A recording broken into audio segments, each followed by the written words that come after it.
Lo importante es que no seamos sordos ni locos. Ok. ¿Listo?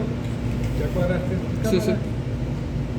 Como soy un ser humano me puedo equivocar, ¿sí? Así que cualquier cosa que aparezca por allí grabado, voy a fingir demencia y ustedes van a asegurarse de buscar información con otro tipo de material.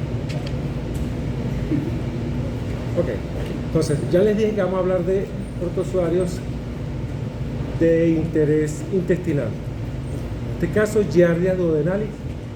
¿Se escucha, amigos? Sí, allá atrás se escucha bien. Por aquí también hay espacio, podrían acercarse un poco más. Ok, gracias por la asistencia. Que la semana pasada dio pena. Eso es muy bueno. Solamente 6 asistentes. Ok. Los protozoarios que causan patología intestinal se considera que son un problema de salud pública, ya que causan daño en el hombre, ¿sí? Como por ejemplo diarreas altas, disentería, complicaciones extraintestinales como los abscesos hepáticos, complicaciones en individuos inmunocomprometidos como la colangitis. Vamos a hablar de Giardia duodenalis, Balantidium coli, Dientameba fragilis y Blastocystis species. Las formas evolutivas de estos parásitos aportan información en el diagnóstico de parasitosis. Las que vamos a ver ahora en los protozoarios son trofozoitos, quistes y ooquistes. Nos vamos a olvidar de huevos, adultos y toda la gama de intermediarios. En el caso de los trofozoitos, todas las características de estos trofozoitos dan importancia clínica y de allí la patogenia, por la patogenia que ellos causan. Solamente estoy haciendo un resumen porque esta información se dio en la clase pasada. Los quistes y ooquistes, sus características tienen una importancia epidemiológica por la transmisión. Estos protozoarios se caracterizan también por su órgano de locomoción, que le da motilidad y o desplazamiento. Por ejemplo, en el caso de las amibas, emiten pseudópodos, algunas de ellas unidireccionales, van hacia un solo sitio, y en el caso de otro tipo de amibas, multidireccionales, van sacando prolongaciones del citoplasma para movilizarse. En el caso de los ciliados, el único representante es el Balantidium coli, cilios, muchos pelos alrededor. En el caso de los flagelados, como las giardias, tienen fallo, permiten su movilidad, pueden moverse o hacer movimiento de tirabuzón. Y en el complejo apical, tienen una estructura que va perforando para poder ingresar a las células e invadir a los tejidos. Igual, a manera de resumen, porque esto se vio la clase pasada, en el filum Sarcomastigófora, las sarcodinas son los que están en la lista y allí le vamos a trabajar con todos, por supuesto, solo que hoy en la clase de hoy vamos a hablar de los mastigófora, Giardia, Dientameba y en el caso de Filium ciliófora, Balantidium coli. Recordando que existe Blastocystis especie, en algún momento hubo discrepancias, no se sabía dónde ubicarlo, se había tratado como un protozoario, alga, hongo, pero ya definitivamente lo tienen ubicado según los últimos postulados de Cavalier-Smith como un cromista, pertenece al reino cromista. Las manifestaciones clínicas que ocasionan estos parásitos se dan según el hábitat. Entonces tenemos causando disentería y colon irritable la entameba histolítica y de interés en esta clase Balantidium coli, Dientameba fragilis y Blastocystis species. Causando diarreas altas está la Giardia duodenalis. Aquí menciono, o está indicado también los otros parásitos, solamente a manera de información. En cuanto al ciclo de vida, hay una alternancia entre quistes y trofozoitos, que son sus formas evolutivas. Los quistes es la forma evolutiva de dispersión Y los trofozoitos son la forma evolutiva de multiplicación. Todos ellos, todos los que vamos a hablar hoy, tienen vía de entrada oral y, bueno, excepto algunos de otras clases que se van a dar con más especificidad. Pero el día de hoy tienen vía de entrada oral y salida anal por heces. Por supuesto que en todo el tracto gastrointestinal ocurren los cambios lógicos de quiste a trofozoito y viceversa. En el caso de Dientamoeba fragilis, Balantidium coli, su hábitat es el intestino grueso, la Giardia lamblia, duodenalis o intestinalis, intestino delgado, Blastocystis especies, aunque ya aparece escrito hominis, Blastocystis especies, coloniza ambos intestinos. Vamos a hablar de Giardia. Aquí tenemos un dibujito de cómo es la Giardia. En la imagen del lado izquierdo, tanto arriba como abajo, tenemos arriba el trofozoito y debajo el quiste. Se notan las estructuras dibujadas. Y en la mano derecha, del lado derecho de la imagen, arriba y abajo, arriba trofozoito y quiste correspondiente al dibujo que les mencioné. Solamente del lado derecho para indicar cómo se observa a microscopio, ya sea con coloraciones, en fresco o solución sanguínea fisiológica y con Lugol. ¿Se escucha ya, Juan? Sí. Las Giardias duodenalis, intestinalis o lamblia, en honor a su descubridor, pertenecen a su filo Mastigófora. La Organización Mundial de la Salud la categoriza como un parásito zoonótico. La prevalencia de la giardiasis varía de 1 a 60% según la región. Es de distribución mundial, endémica solamente en países en desarrollo y subdesarrollados. Su incidencia y prevalencia es mayor en niños, está directamente relacionado con las condiciones sanitarias y socioeconómicas. En África, Asia y América Latina se registran más de 200 millones de casos anuales de infección y está asociado con Cryptosporidium y rotavirus como responsables de diarreas en guarderías y asilos. La enfermedad se llama giardiasis. En cuanto a su patología, la gran mayoría de las personas que pueden albergar o están infectadas con este parásito son asintomáticas. Si llegasen a presentar síntomas, en la fase aguda vamos a encontrarnos unas heces profusas y acuosas, hay distensión abdominal con dolor en epigastrio, flatulencias, náuseas y vómitos. En la fase crónica hay una diarrea abundante y fétida, dolor abdominal difuso, esteatorrea, pérdida de peso y síndrome de mala absorción. Entre las características principales de este parásito, en la imagen superior derecha tenemos el trofozoito evidenciando un disco subtórico, que aparecen los lentes de parásito. Y en el centro, núcleos con cariosoma central. Tiene dos cuerpos parabasales que parecieran tener la sonrisa del parásito, 4 pares de flagelos que le permiten su movilidad y el axostilo central, que es como si fuera la columna vertebral. A mano derecha de esa imagen está la forma evolutiva de protección, que es el quiste, que no es más que el mismo trofozoito, solo que dentro de un caparazón, con todas las estructuras adentro.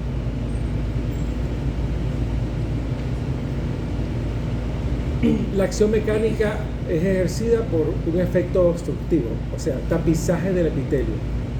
Este parásito se ubica en las microvillosidades del intestino delgado. Cuando entra el quiste, por efecto de su biología, se va a desenquistar y sale el trofozoito. Y no es un trofozoito, son muchos que van a tapizar todo el epitelio intestinal. Y por efecto citotóxico, mediado por proteasas, ciertas enzimas como las sulfatasas, fosfatasas ácidas, hidrolasas, tioproteinasas, permiten la adhesión al epitelio intestinal.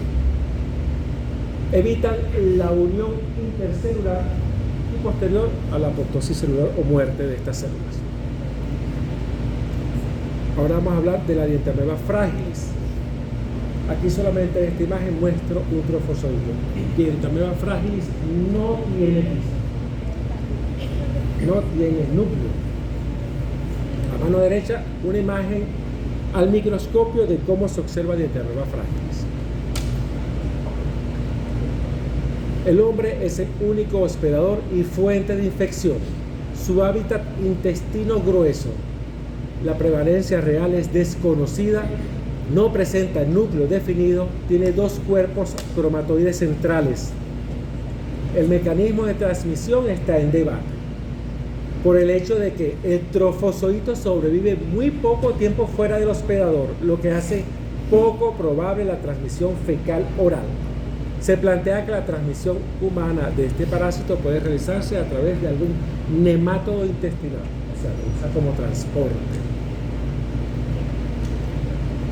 No existen evidencias experimentales que demuestren que es capaz de penetrar la pared intestinal, aunque bajo ciertas condiciones podría ocurrir esta patología.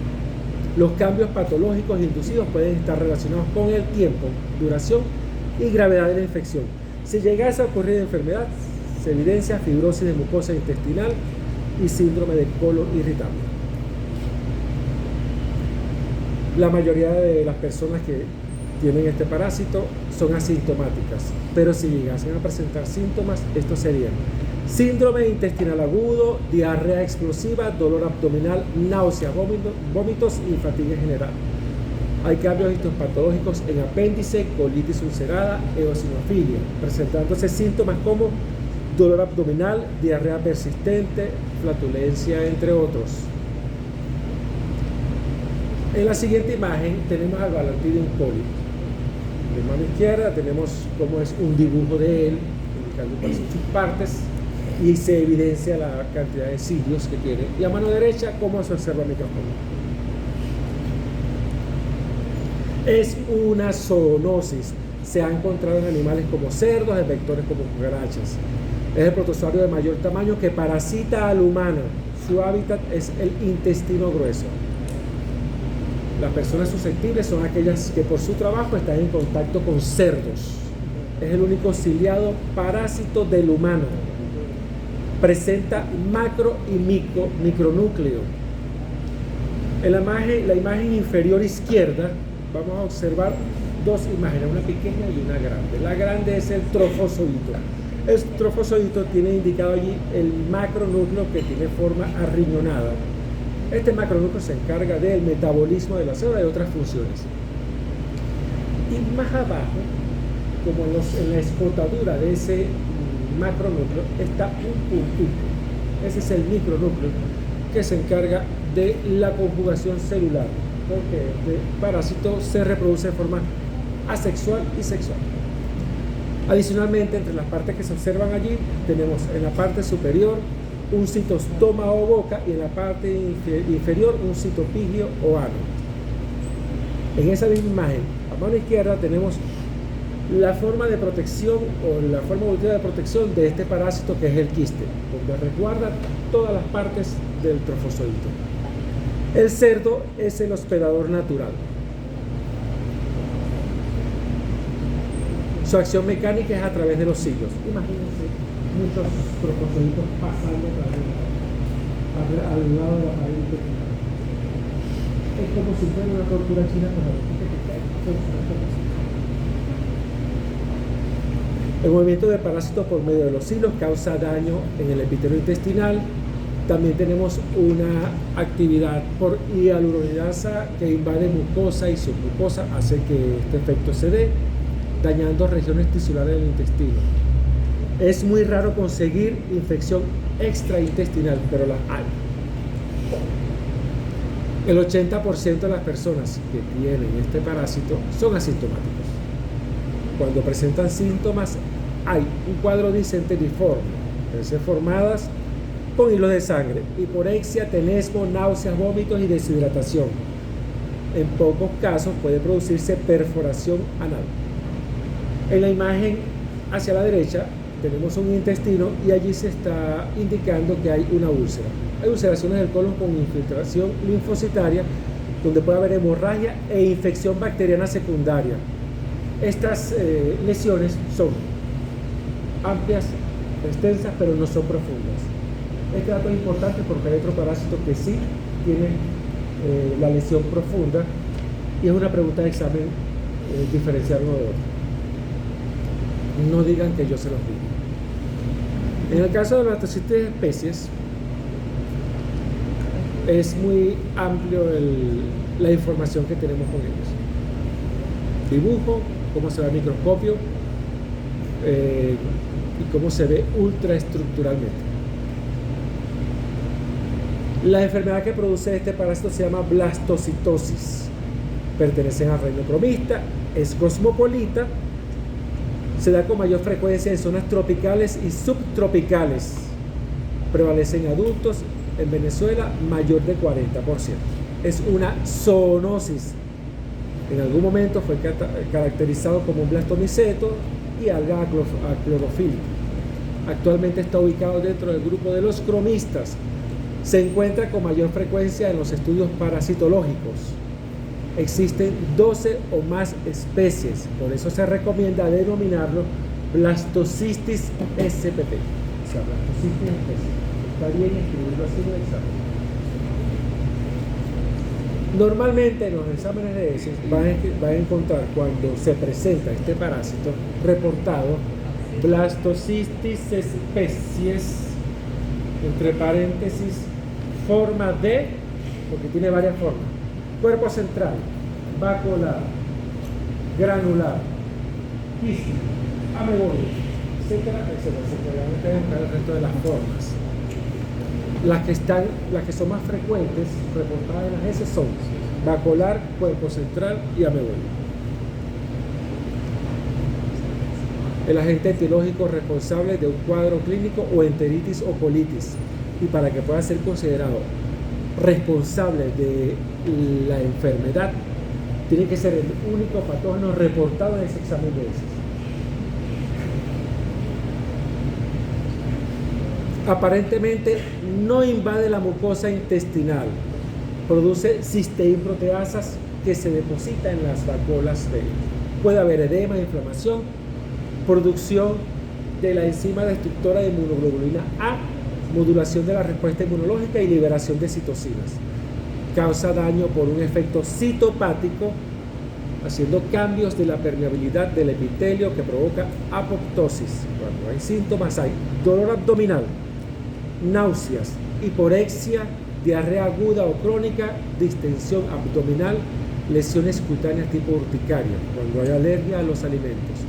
La intensidad de la sintomatología se correlaciona positivamente con la carga parasitaria. Se presentan síntomas como flatulencia, diarrea que pueden llegar a ser profusas o explosivas. Eso es como coloquialmente decimos cuando vamos al baño y explota que vamos toda la cosa. Al que no le haya sucedido, entonces es porque come muy sano, y yo sé que ustedes no comen sano. En cuanto a la epidemiología y los factores de riesgo de estos parásitos, es muy frecuente en zonas tropicales y subtropicales de mayor pobreza con inadecuada disposición de excretas. Se aumenta la posibilidad de contaminación de agua y alimentos con materia fecal. Los vectores mecánicos son parte del mecanismo de transmisión, el cual se define como una heteroinfección por consumo de agua y alimentos contaminados con quistes o quistes eliminados en la materia fecal, cuya forma evolutiva infectante es, en el caso de lo que estamos estudiando hoy, esto es general, pero en el caso de lo que estamos estudiando hoy, quistes, esa es la forma evolutiva, quistes de Giardia duodenalis o Bacillus coli o Blastocystis especies. También se reporta en el caso de amibiasis, entamoeba histolítica o entamoeba coli, pero para eso van a tener una clase especial. En el caso de entamoeba fragilis, recuerden que la forma evolutiva de ella es el trofozoito, por eso van a reportar forma evolutiva infectante trofozoitos de entamoeba fragilis. Allí está puesto o indicado también tricomonas vaginales, porque en el caso de que se vaya a hablar de este parásito, recordar que ella tampoco tiene forma quística. La puerta de entrada para lo que nos interesa hoy es vía oral, los usuarios intestinales. Y si hablamos de tricomonas vaginalis, entonces decimos que son los órganos sexuales. Es que no me gusta cuando hablan y me interrumpen, ni siquiera para hablar de la clase. El medio de infección es agua, alimentos, manos o utensilios contaminados con heces, con quistes o quistes maduros. Si se da el caso de que sea una isosporosis, es ingesta de hospedadores intermediarios paraténicos. Ha ocurrido accidentalmente que comemos estos hospedadores intermediarios. Tricomoniasis se reporta contacto sexual o en mujeres infectadas por el uso de utensilios contaminados, como por ejemplo esponjas, toallas húmedas, y vuelvo a mencionar acá el momento hot de la clase. En el caso de chicas, mujeres que tienen cierta preferencia sexual y comparten juguetes sexuales. ¿Sí? Si tenemos una criptosporidiosis, autoinfección y heteroinfección, las dos, por alimentos, fómites, manos contaminadas con la forma evolutiva. ¿Cómo se hace el diagnóstico en el laboratorio? Recordando que el diagnóstico que hacemos es un diagnóstico integral, donde vemos signos y síntomas característicos para cada caso. También evaluamos los factores de riesgo y grupos vulnerables. En relación al laboratorio, el diagnóstico es parasitológico, inmunológico y por biología molecular. Para el diagnóstico parasitológico, si queremos investigar amibiasis o si hay flagelados o ciliados, se hace un examen simple de heces que tiene solución salina fisiológica, Lugol o Quenzel. El método de concentración a utilizar, formol tritón éter y método de Faust. El examen directo o frotis del flujo vaginal, si se da el caso de que sea una tricomoniasis. Esto es una información extra que no va para esta clase, pero igual la menciono porque no está de más decirlo. O sedimento urinario para el diagnóstico de la tricomoniasis. Si quiero investigar las cocinas intestinales, hago un examen directo de heces, un método de concentración de formol tritón éter y Faust, o una coloración de Kim-Jung, que no es más que un Sil-Nielsen modificado. Ustedes ya conocen el Sil-Nielsen, ¿cierto?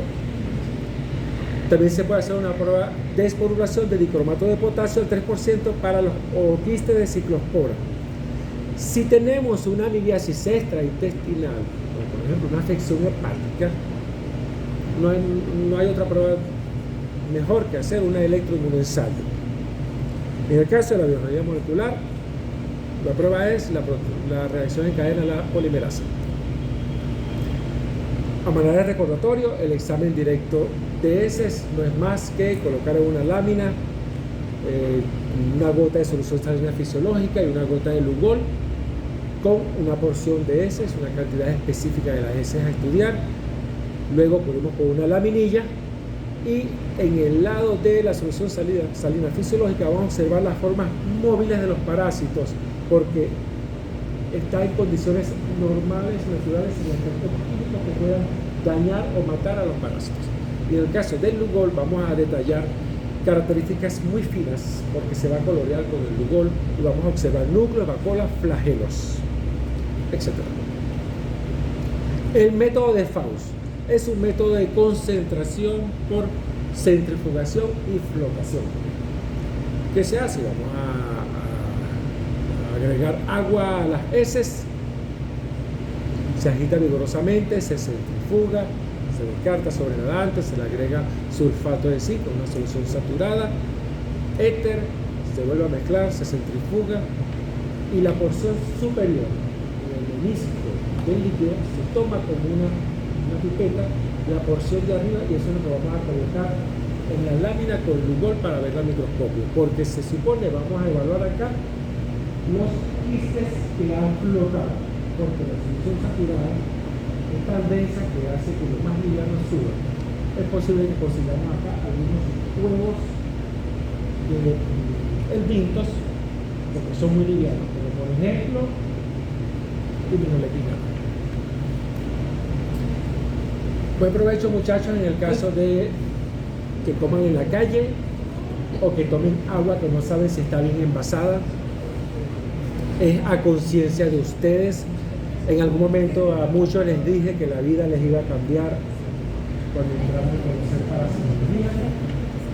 Y aunque han conocido muchas cosas, sé que de igual modo siguen comiendo en la calle, no hierven el agua, le aceptan la manzana al vecinito que no ha lavado y se la comen así. Y muchas gracias por su atención. ¿Les gustó la clase? Sí. ¿Muy rápido? No. Traté de hacerlo lento porque yo soy oriental y hablo muy rápido.